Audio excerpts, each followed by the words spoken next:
किन योगों के कारण व्यक्ति अपने जीवन में उन्नति करता है? कोई व्यक्ति शहर स्तर तक, कोई राष्ट्रीय स्तर तक और कोई अंतर्राष्ट्रीय लेवल पर। उसकी उन्नति में ग्रहों का क्या योगदान? नमस्कार। आशुतोष वैदिक एस्ट्रो यूट्यूब चैनल पर आपका हार्दिक स्वागत। आज हम आचार्य जी से कुछ प्रश्न करेंगे जो आज मेरे मन में है। आचार्य जी, मैं ये जानना चाहता हूँ कि व्यक्ति जीवन में उन्नति तो करता है, उनमें ग्रह नक्षत्रों का क्या योगदान है? बहुत अच्छी किन योगों के कारण व्यक्ति अपने जीवन में उन्नति करता है? बहुत अच्छी बात पूछी है जेपी जी आपने। सबसे पहले किसी भी व्यक्ति के जन्माक्षर में लग्न का बहुत महत्व होता है। लग्न इतनी महत्वपूर्ण बात है कि यदि लग्न पर किसी पाप ग्रह का, राहु, केतु, मंगल, शनि, इन ग्रहों का प्रभाव जब होता है तो वह व्यक्ति को जीवन में बहुत संघर्ष देखना पड़ता है और कई बार इन लोगों को अपने जीवन की दिशा का भी पता नहीं चल रहा होता। इन चारों ग्रहों की तुलना में अगर फर्स्ट हाउस में अर्थात लग्न में शुभ ग्रह बैठे हों, शुभ ग्रह का अर्थात गुरु बैठे हों, शुक्र बैठे हों, बुध बैठे हों और शुक्ल पक्षी चंद्रमा हो, ऐसा बालक जीवन में चाहे किसी भी विकट परिस्थिति में हुआ हो, चाहे कितना ही नगण्य स्थिति में उसका बचपन रहा हो, लेकिन इन योगों के परिणाम स्वरूप, किन योगों के, लग्न में गुरु, शुक्र, बुध और शुक्ल पक्षी चंद्रमा के होने से ऐसा बालक अपने जीवन में उन्नति करता है। आचार्य जी, क्या हम इस जातक की कुंडली के आधार पर क्या हम बता सकते हैं जी कि कोई जातक अपने जीवन की उन्नति में किस स्तर तक पहुंच सकता है? बहुत अच्छी बात पूछी है जेपी जी कि हर व्यक्ति के मन में ये प्रश्न आता है कि भाई मैं अगर उन्नति करूंगा तो मेरी उन्नति का स्तर कहाँ तक होगा।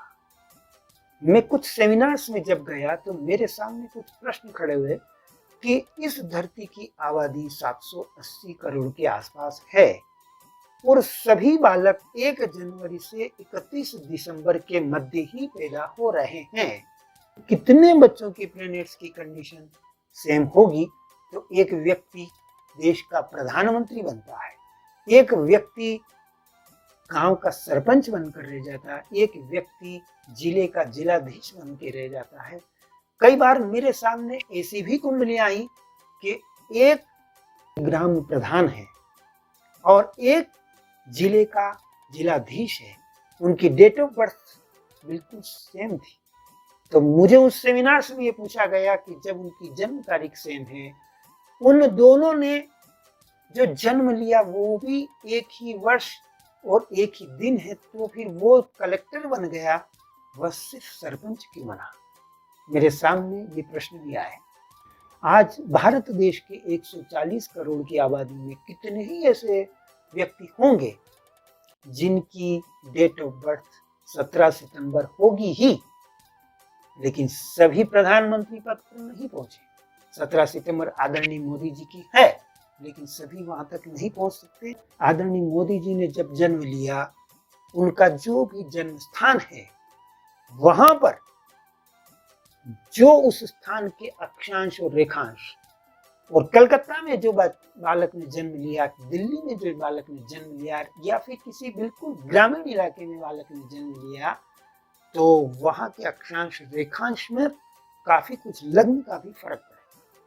यही स्थिति व्यक्त करती है कि व्यक्ति जीवन में राष्ट्रीय स्तर तक, नगरीय स्तर तक, या नगण्य जीवन या अंतरराष्ट्रीय स्तर, तो ये बहुत महत्वपूर्ण है। आचार्य जी, हर व्यक्ति के जीवन में अपना एक लेवल होता है जहाँ तक वो उन्नति करता है जी। लेकिन जब व्यक्ति उन्नति करता है तो कोई व्यक्ति शहर स्तर तक जा पाता है, कोई देश स्तर तक पहुंच पाता है, कोई अंतरराष्ट्रीय लेवल पे भी चला जाता है। तो हम जानना चाह रहे हैं कि क्या तो उसकी उन्नति में ग्रहों का क्या योगदान है, उनका पोजीशन क्या उनकी उन्नति में मायने रखता है, क्या बहुत इस बारे में आप मुझे और विस्तार से बता सकते हैं? बहुत अच्छी बात है गुरु। जैसे कि मैंने प्रारंभ में बताया, लग्न is most important. First house किसी भी व्यक्ति के, मतलब किसी भी बालक के जन्म के समय लग्न अगर सही है, इसका अर्थ वो अपनी ऊर्जा को, वो एनर्जी जो लेकर आया है, उस एनर्जी को वो सही दिशा की तरफ मोड़ेगा। लग्न सही है तो मतलब अपना दिमाग, अपनी थर्ड आई उसकी हमेशा सही रहेगी। पॉजिटिव प्लैनेट्स के कारण पॉजिटिव रश्मि उसके भीतर रहेगी। पॉजिटिविटी की, या इसको ये कहा जाए, एक सकारात्मक ओरा लेके बंदा चलता है और वही स्थिति उसको सही दिशा की तरफ मोड़ हो गया। अब उसके बाद मैं आपको अगली बात बताते हूँ। जैसा कि आप कह रहे हो कि व्यक्ति की उन्नति केवल राष्ट्रीय स्तर तक, अंतर्राष्ट्रीय स्तर तक या नगरीय स्तर तक, क्या उसका लेवल होगा, मापदंड क्या होगा, पैमाना क्या होगा, इसको मैं थोड़ा विस्तार से बता दूंगा। लग्न के बाद होता है सेकंड हाउस और फोर्थ हाउस। सेकंड हाउस जो होता है वो आपके थॉट्स का होता है। थॉट्स मतलब व्यक्ति किस स्तर के विचारों का है। सेकंड हाउस में अगर राहु जैसा ग्रह या नीच का शनि बैठे या नीच का मंगल बैठे या और कोई भी ग्रह नीच का होकर बैठे, तो ऐसा व्यक्ति अपने जीवन में बड़े नेगेटिव थॉट्स लेकर चलता है, बहुत चीप मेंटेलिटी का होता है, उसके जीवन का कोई विशेष लक्ष्य नहीं होता है, बड़ा एक नगण्य सा जीवन जिए। देन फोर्थ हाउस जो होता है जनता का। फोर्थ हाउस का लॉर्ड अगर 10th हाउस में जाए, फोर्थ हाउस का लॉर्ड अगर कुंडली में केंद्र में हो, तब व्यक्ति जीवन में ऐसा कृत्य करके जरूर जाता है कि चाहे वह धरती पर रहे या चला जाए, तब भी व्यक्ति जीवन में हमेशा उसके कृत्यों के द्वारा जाना जाएगा। 16 अप्रैल 1889 के दिन चार्ली चैपलिन का बर्थ है और उसके ठीक 4 दिन बाद 20 अप्रैल 1889 एडोल्फ हिटलर। 4 दिन में उन दोनों की प्लैनेट्स की कंडीशन में इतना डिफरेंस आया। एक इस जगत को इतना हंसा कर गया और एक इस जगत को इतना दुखी करके गया, क्योंकि फोर्थ हाउस का लॉर्ड हिटलर की कुंडली में भी 10th हाउस में था, लेकिन शनि जैसा ग्रह जो कि एक नेगेटिव रश्मि लिए होता है, और फोर्थ हाउस का लॉर्ड चार्ली चैपलिन की कुंडली में, उनकी कुंडली में भी केंद्र में था, लेकिन वह शुभ ग्रह था।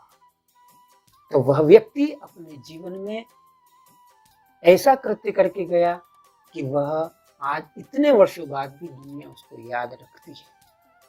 कारण है कि शुभ ग्रह के केंद्र में होने से फोर्थ हाउस का लॉर्ड और विशेषकर शुभ ग्रह हो और वो भी केंद्र में हो जाए, तब व्यक्ति को उसके शुभ कृत्यों द्वारा याद किया जाएगा। और फोर्थ हाउस का लॉर्ड यदि अशुभ ग्रह है, तब उस व्यक्ति को याद तो किया जाएगा, लेकिन अशुभ कृत्यों से।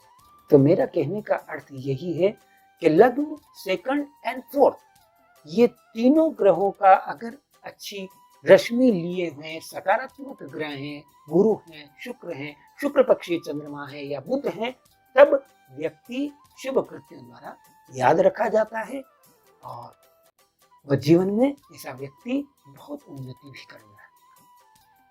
आचार्य जी, आपने मेरे सभी प्रश्नों का बहुत विस्तार से आपने बताया। मैं उम्मीद करता हूँ कि आप सबों को आचार्य जी द्वारा बताए गए सभी बातें समझ में आई होंगी, और मैं आपसे निवेदन करता हूँ कि आप हमारे YouTube चैनल को लाइक करें, सब्सक्राइब करें और अपने सुझाव जरूर दें। धन्यवाद। नमस्कार।